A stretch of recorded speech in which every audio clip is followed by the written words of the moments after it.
안녕하세요. 여러분과 함께 본영어 문법편을 공부하고 있는 영어 김과현입니다. 자, 이번 시간에는 유닛 5 문장의 오형식에 대해서 한번 알아보도록 하겠습니다. 그 전에 앞서서 문장의 오형식이 정말 중요한 항목이기 때문에 지금까지 공부했던 걸 빠르게 한번 훑어보고 나서 진도 나가도록 하겠습니다. 자, 일단 제가 영어의 문법을 기초적으로 공부할 때 뭐부터 공부해야 된다 그랬죠? 품사라는 것을 먼저 알고 있어야 되고, 이것과 함께 문장 성분이라는 것도 같이 세트로 알고 있어야 된다고 했습니다. 바로바로 대답해 보세요. 우리가 일단 품사 몇 개만 먼저 알아두고 있자? 네 가지 알아두고 있자. 명사, 동사, 형용사, 부사. 이런 약자가 아직 어색하신 경우에는 제가 보충자료로 드렸던 거 1번 보충자료 보시면서 용어에 조금 친숙해지는 시간을 가지시면 되겠습니다. 자, 문장 성분에 뭐뭐가 있다 그랬죠? 몇 가지? 네 가지. 주어, 동사, 목적어, 보어. 자, 그리고 각각이 어떻게 연결되는지도 알고 있어야 된다 그랬죠? 명사는 어느 자리 들어갈 수 있다 그랬지? 명사는 주어, 목적어, 보어 자리 들어갈 수 있고요. 여러분들도 대답하셔야 됩니다. 속으로라도. 동사는 어느 자리? 동사 자리 들어갈 수 있었고요. 형용사는 보어 자리 들어갈 수 있었고요. 부사는 아무데도 못 들어간다. 그쵸? 문장의 오형식 기준으로 부사는 문장 성분이 아니다. 7형식으로 넘어가게 되면 문장 성분이 될 수도 있겠지만 일단은 우리가 거기에 관심 갖지 않겠다라고 말씀을 드렸습니다. 그리고 나서 형용사랑 부사만 따로 묶어서 다른 이름이 하나 더 있었습니다. 그게 뭐였죠? 수식어였었죠. 자, 근데 같은 수식어라고 묶어버리면 됐을 텐데 굳이 둘을 나눠놔서 분류하는 것은 둘이 역할이 다르기 때문이다라고 했었습니다. 형용사는 누굴 꾸며주고 명사를 수식해주고, 부사는 명사 빼고 다 수식해준다 그랬죠? 명사 빼고 다, 그 범위가 뭐라 그랬어? 우리가 지금 배운 품사가 몇 개밖에 없다? 4개밖에 없다. 4개에서 명사를 제끼고 나니까 뭐뭐 남아요? 나머지 동사, 형용사, 부사가 남죠. 그리고 또 다른 거 하나 더, 절까지 수식해줄 수 있더라 라고 했었습니다. 됐죠? 이것을 가지고, 이러한 지식을 가지고 우리가 문장의 오형식을 구분할 수 있었는데 한번 쭉 나열해 보겠습니다. 문장의 오형식. 1형식부터 쭉 나열해보면 1, 2, 3, 4, 5형식이 있을 것이고, 모든 문장에는 뭐랑 뭐가 있다? 주어와 동사가 있다 그랬습니다. 그래서 주어와 동사를 베이스로 깔아놓고 나서 각각의 형식은 주어가 있니 동사가 있니에 따라 나뉘는 게 아니라 동사 뒤에 무엇이 따라오느냐에 따라서 결정되는 거라고 말씀을 드렸었습니다. 그래서 1형식 같은 경우에는 주어 동사 뒤에 아무것도 안 오고, 2형식은 뒤에 보어가 따라오고, 3형식은 뒤에 목적어가 따라오고, 4형식은 뒤에 간접 목적어, 직접 목적어가 따라오고, 5형식은 목적어, 목적격, 보어가 따라온다 라고 했었죠. 그런데 우리가 여기에서 하나만 더 구분을 해보자 그랬습니다. 1형식, 2형식 따로 묶고 3, 4, 5형식 따로 묶고 나면은 우리가 하나의 구분을 더 할 수 있다라 그랬죠. 1형식과 2형식은 뒤에 뭘 가지고 오고 있잖아요. 목적어를 가지고 오고 있지 않죠. 목적어를 가지고 오지 않는 동사를 뭐라고 불러? 자동사라고 부르고, 자동사의 약자는 VI라고 했었습니다. 3형식부터 5형식까지는 전부 다 목적어를 가지고 오고 있죠. 목적어를 가지고 오는 동사를 뭐라고 부른다? 타동사라고 부른다라고 했었고, 타동사의 약자는 VT라고 했었습니다.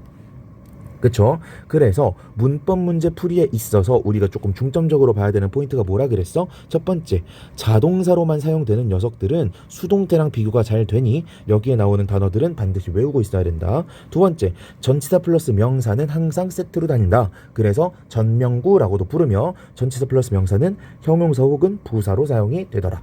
됐죠? 그 다음 2형식에서는 보어가 가장 중요하다 그랬습니다. 보어는 우리나라 말로 어떻게 해석해야 될지 잘 모르는 친구야. 대신에 보어에서 어떤 문제를 낼 수 있는지는 명확하게 알 수 있다 그랬죠.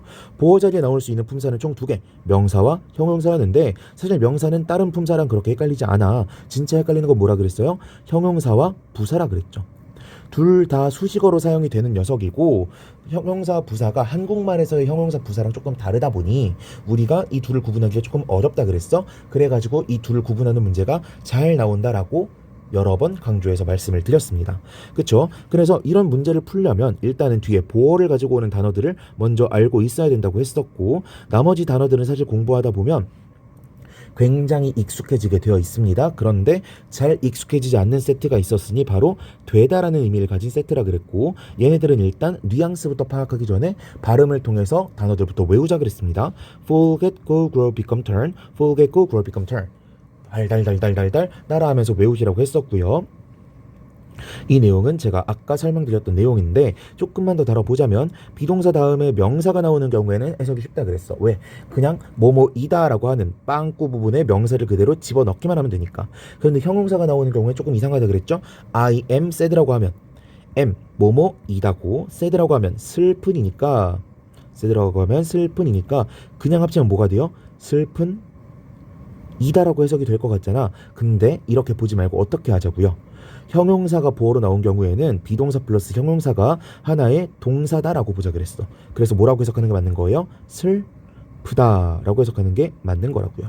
일단은 이렇게 기억해 놓고 나서 우리가 영어에 친숙해지면 친숙해질수록 우리 나름대로의 해석법을 서서히 찾아나가면 된다라고 말씀을 드렸습니다. 그 다음 삼형식에 대해서 확인했었죠. 삼형식은 문법적으로 그렇게 잘 알아놔야 되는 게 많이는 없다 그랬어. 왜? 대부분의 동사가 삼형식으로 사용될 것이기 때문에. 그쵸? 목적어 자리에 명사만 나올 수 있다는 포인트만 파악하고 나면 우리가 눈여겨봐야 되는 게 이거라 그랬습니다. 바로 이 부분과 이 부분. 이게 뭐예요? 자동사인지 타동사인지를 구분하는 파트라고 볼 수가 있겠고요. 앞에 주의라고 나온 부분은 특히나 별표를 많이 쳐놨어. 왜? 우리가 한국말로 번역하면 뭐뭐와 닮다, 뭐뭐에 참석하다, 마치 전치사 with나 전치사 at 같은 전치사랑 함께 쓰여야 될 것 같은 단어들이 있는데, 이런 단어들의 resemble이나 attend나 reach 같은 단어에 전치사를 쓰면 된다, 안 된다? 안 된다. 왜? 타동사는 반드시 뒤에 목적어를 가지고 있어야 되는데 여기에 전치사를 끼워 넣는 순간 뒤에 나온 명사, 목적어는 동사의 것이 아니라 전치사의 것이 돼버린다고 했었죠. 그쵸? 그러니까 타동사의 목적어가 사라지게 되니까 그건 틀린 표현이 된다. 그래서 반드시 resemble 다음에는 전치사를 써주면 안 된다라고 했었습니다. 그쵸? 넘어가서 여기에 나온 단어들은 자동사인지 타동사인지가 헷갈린 단어들 모아놓은 거라 그랬죠. 그래서 제가 다른 선생님의 두 문제를 따와서 라자르타라고 하는 세트도 같이 설명을 드렸습니다. 넘어가서 지난 시간에 배웠던 사형식에 대해서도 알아보면 사형식은 목적어가 두 개인데 이 두 개의 어순을 바꾸면 안 된다. 앞에 있는 게 에게 목적어, 뒤에 있는 게 을을 목적어라고 했었습니다. 그쵸? 그래서 사실 여기에서 문법적으로 봐야 되는 거 많이 없는데 중학교 내신 같은 부분에서는 이런 문제를 낼 수가 있다 그랬습니다. 삼형식과 사형식을 바꾸는 거. 그쵸? 근데 그 중에서도 삼형식으로 바꿀 때 어떤 전치사를 사용해야 되느냐가 중요하다고 했는데 to를 쓰는 건 바로 가는 느낌, for를 쓰는 건 한 달이 건너서 가는 느낌이다 라고까지 설명을 드렸었습니다. 이제 넘어가서 오형식으로 넘어가 볼게요. 자, 오형식으로 넘어가 보면 오형식은 어떻게 생긴 문장 형태였죠? 목적어 다음에 보어가 나오는 형태였지. 그런데 보어가 나오면은 우리 이 형식 때 배웠던 거랑 마찬가지로 보어 자리에 뭐만 들어갈 수 있어요? 명사랑 형용사만 들어갈 수 있죠. 그런데 여기서 문법 문제를 내려고 하면 어떻게 낸다 그랬지? 형용사랑 부사랑 구분하는 걸 문제로 낼 거라고 그랬습니다. 오형식에서도 마찬가지일 거라는 거 먼저 생각해 보시고요.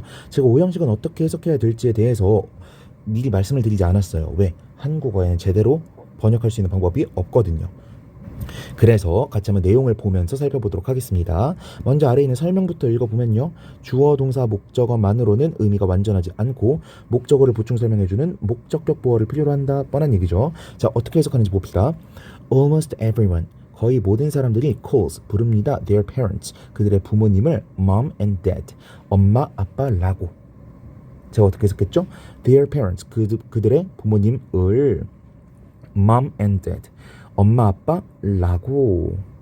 이게 첫 번째 해석법입니다. 오형식이 나오게 되면 목적어는 을을 그리고 보어를 뭐뭐라고 정도로 해석하시면 됩니다. 됐죠? 그리고 하나 더 해석법을 제가 두 개만 소개드리고 일단 이 두 가지로 전부 다 우겨 넣으라고 말씀드릴 거예요. 두 번째 해석법은요. 목적어랑 목적격 보어를 뭐뭐가 뭐뭐이 은는이가 말하는 거죠. 뭐뭐 하도록 이라고 말씀드릴 겁니다. 일단은 여기에 맞춰서 모든 해석을 짜맞출 거고요. 여기에 맞지 않는 해석들은 기억해 두셨다가 조금 더 자연스럽게 한번 해석을 해보세요. 그리고 나서 그런 문장들을 많이 접해보시다 보면은 굳이 해석법을 딱 정해드리지 않더라도 차차 해석이 되도록 될 겁니다. 됐죠? 아래로 내려가 볼게요. 일단 오형식 문형으로 잘 쓰이는 주어 동사라고 되어 있죠. 이거 별표치기 좀 애매해. 정말 중요한 건데 정말 연습을 많이 해야 되는데 이걸 여러분들한테 별표를 친다고 해서 문법 문제를 대비할 수 있는 것도 아니고요. 해석을 잘할 수 있는 것도 아니에요. 대신 여기다가 별표를 칠게요. 문장을 여러 번 보면서 감을 익히셔야 됩니다. 제가 아까 말씀드렸죠. 여기 나와 있는 이 두 가지 해석법은 완벽한 해석법이 아니에요. 여러분들이 문장을 만나기에 따라서 해석법을 계속 바꿔야 됩니다. 어떤 문법책 같은 경우에는요, 동사 부류에 따라서 해석법을 다 다르게 알려주기도 해요. 근데 이게 도움이 되겠냐고. 안 되겠죠. 일단은 소수의 딱딱한 해석법에 여러분의 모든 해석을 다 짜맞추시는 거예요. 그러고 나서 점차 자연스러운 해석으로 여러분 스스로 바꿔 나가시는 겁니다. 아시겠죠? 자, 여러분들 알고 계시겠지만 이렇게 영어 문장은 아래 번역이 나와 있으니까 같이 한번 맞춰보시면 되는데, 한번 해석해 보겠습니다. 몇 개만. The song Umbrella. Umbrella라고 하는 노래는요, made, 만들었죠. 리안나를 a big star, 큰 스타, 뭐 빅스타는 빅스타라고 할까요? 유명 스타로 만들어 주었다는 거죠. 오케이, 됐죠? 자, 그리고 her name is Jane. 그녀의 이름은 제인입니다. But 그러나 우리는요, 부릅니다. her, 그녀를 제니라고. 됐죠? 이 정도로 해석하시면 되겠고, 아래로 넘어가시면 everybody, 모든 사람은요, thought, 생각했습니다. my idea, 내 생각이 great, 위대하다고. 다음 거, I consider, 나는 생각했습니다. the movie director, 그 영화 감독이 a genius, 천재라고. 그 다음 keep하고 live 같은 경우에는요, 해석을 뭐뭐인 채로 정도로 붙여서 해석하시면 이 형식 파트에서 공부했던 것과 일관성이 있을 거예요. This coat, 이 코트는요, keeps, 유지시켜줍니다. me, 나를 warm, 따뜻하도록, 내가 따뜻하도록. 나는요, left, 남겼습니다. the front door, 그 앞문을 오픈된 채로, 열린 채로. 어렵지 않죠? 이거는 전부 다 여러분들이 여러 번 읽어보시면서 해석 연습만 해보시면 됩니다. 그 다음 목적격 보어 이해라고 되어 있는데 이 형식대랑 똑같아요. 완전히 똑같습니다. 명사, 형용사 혹은 그의 상당 어구만이 가능하다. 부사는 불가능하다. 똑같죠? 그래서 I found, 나는 알았습니다. The book, 책이 helpful, 유용하다는 것을. 여 자리에 형용사만 올 수 있어야지 부사가 나오면 안 된다라는 게 요지가 되겠고요. 아래 내용도 똑같고 이 아래 내용은 주격 보어 파트랑 또 똑같습니다. 됐죠? 자, 근데 여기에서 팁 하나를 드릴 거예요. 그게 뭐냐면 보어와 부사를 구분하는 겁니다. 자, 보어가 나오는 형식이 뭐뭐 있죠? 이 형식 SVC가 있고요. O 형식 SVOC가 있죠. 이 둘 다 뭐가 나온다고? 보어가 나온다고. 그쵸? 근데 이 보어들을 우리가 그냥 보어라고 부르지 않고요. 조금 깐깐하게 구분할 때 뭐라고 부르냐면 주격 보어, 목적격 보어. 사실 보어라는 거는 격이 붙지 않거든요. 못 알아들으셔도 됩니다. 그래서 주격 보어라는 말은 틀렸어. 그래서 그냥 주어 보어, 목적어 보어 라고 부르는 분들도 계십니다. 아무튼 이러한 단어들의 이름을 보니까 누구랑 관련돼 있는 애요? 주어랑 관련돼 있고 목적어랑 관련된 애라는 거 알 수 있겠죠. 주어랑 관련돼 있고 목적어랑 관련이 돼 있대. 그쵸? 근데 주어 자리엔 무슨 품사만 나올 수 있죠? 명사만 나올 수 있었고 목적어 자리엔 무슨 품사만 나올 수 있죠? 명사만 나올 수 있었죠. 그러면 우리가 규칙을 약간 통합해 보는 겁니다. 보어 자리에는 누구랑 누구만 나올 수 있어요? 형용사나 명사나 형용사만 나올 수 있죠. 자, 한번 생각해 보세요. 명사랑 관련돼 있는 품사니까 명사가 나오는 거예요. 명사랑 관련돼 있는 품사니까 똑같은 명사가 나올 수 있는 거라고. 그쵸? 그리고 문법책에서도 뭐라고 배웠어요? 명사가 목적보어로 나오면 동격을 이룬다 그랬지? 동격의 의미를 나타내는 거니까 똑같은 품사가 사용됐다 라는 거 이해할 수 있잖아요. 그쵸? 그리고 명사를 수식해주는 품사가 있었으니 그 누구예요? 형용사죠. 부사는 명사를 꾸며줄 수가 없어. 형용사는 꾸며줄 수 있어라고 배웠잖아요. 그러니까 보어 자리에도 형용사가 나오는 거야. 수식해주는 개념은 아니지만 명사랑 관련되는 품사가 누구라고요? 형용사인 거라고요. 오케이? 이런 식으로 구분하시면 이게 굳이 목적 보어인지 주격 보어인지 구분을 안 하더라도 여러분들이 요령껏 이거 목적어랑 관련된 거야? 주어랑 관련된 거야? 그럼 형용사지. 동사랑 관련된 것 같아? 그럼 형용사가 아니지 라고 풀어낼 수도 있다라는 겁니다. 오케이, 어렵지 않죠? 이 정도만 설명하고 넘어갈 건데 제가 여기에 C30, 30이라고 적어놨죠? 준동사랑도 관련된 내용이 있습니다. 근데 아직 우리가 준동사라고 하는 걸 안 배웠어요. 준동사라고 하는 건 총 3가지가 있는데 투부정사, 동명사, 분사라고 하는 게 있습니다. 이 녀석들은 차차 배우게 될 거고 일단 챕터 9에서 먼저 배우게 될 거니까요. 이 바로 다음 챕터로 넘어갈 거예요. 챕터 2로 안 넘어가고 챕터 9로 넘어가서 이 내용을 먼저 공부할 거니까 조급해하지 말고 아 이런 게 있나 보다 하고 기다리시면 되겠습니다. 궁금하신 분들은 먼저 읽어보셔도 되겠죠.